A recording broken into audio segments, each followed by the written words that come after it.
Have you ever stood in front of someone, needing help so badly, but your pride wouldn't let you ask? You froze. You hesitated. Maybe it was your boss, maybe a friend, or even a total stranger. You needed something, a favor, an opportunity, a second chance.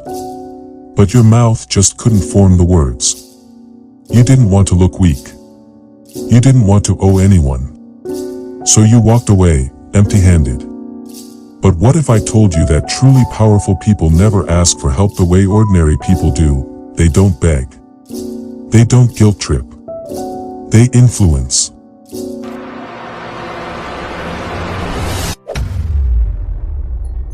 There was a young man, ambitious, intelligent, but broke. He had a business idea that could change his life, but he didn't have the capital. So he reached out to a wealthy family friend, someone powerful, respected, and known for being generous. He set up the meeting, rehearsed his pitch, even brought a folder of projections and plans. He sat across the desk and said, "I need your help." The room fell silent. The man stared at him, expressionless. Then, with a polite smile, he said, "I'm sorry. I don't invest in charity cases." And just like that, it was over. Crushed, the young man went home and rewrote the rules. 3 months later, he returned. But this time, he didn't ask for help. He said, "I've started a new business, and I'm looking for a strategic partner who wants first access to a growing market. In 3 months, the window will close." Same man. Same idea. But this time, he got the investment. Why? Because he didn't appeal to kindness. He appealed to self-interest.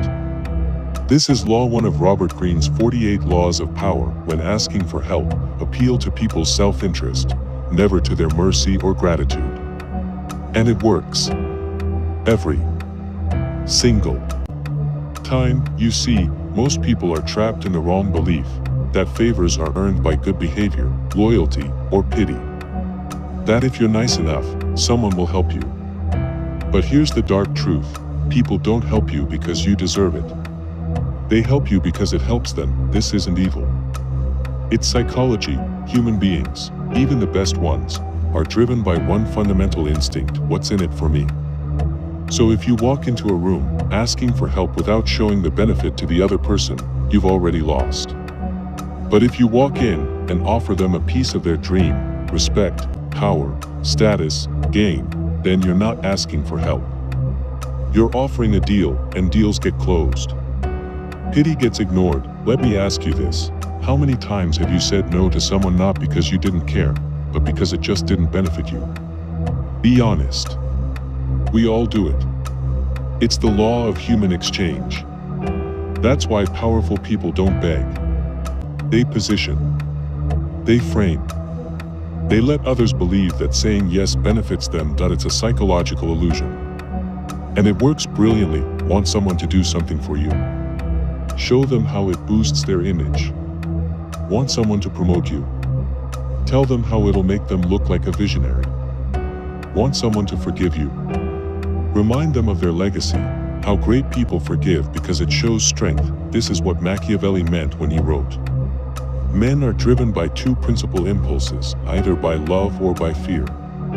But the wise ruler uses both, through appearance and influence, never through begging." Here's another real example. There's a famous scene from the Renaissance era. A general needed more troops to win a battle. But the king had already refused him twice. Instead of asking again, the general sent a message. "If I win this war with the men I have, the people will say I did it alone. If I lose, they will say Your Majesty denied me the help I needed." Within hours, the king sent reinforcements. The general didn't plead. He framed the king's self-image in a corner: support me, and share the victory, or deny me, and own the failure. This is the psychology of high-level influence. That it's not about manipulation. It's about alignment. Help comes to those who don't ask, but activate that. So the next time you need something, stop. Don't write that long emotional message. Don't cry about your loyalty. Don't explain what you've done for them. Instead, ask yourself one thing. What do they want that I can connect my request to? Their image, their future, their goals. Attach your need to their desire and watch the doors open, because power isn't about forcing people to say yes, that it's about giving them a reason to say yes and making them believe it was their idea. Now the choice is yours. You can keep asking for help the old way, hoping someone saves you. Or you can start building influence the way powerful people do. And if you've made it this far, comment below, I influence through value. Because now, you don't ask for help, you invite people to win with you. That is power.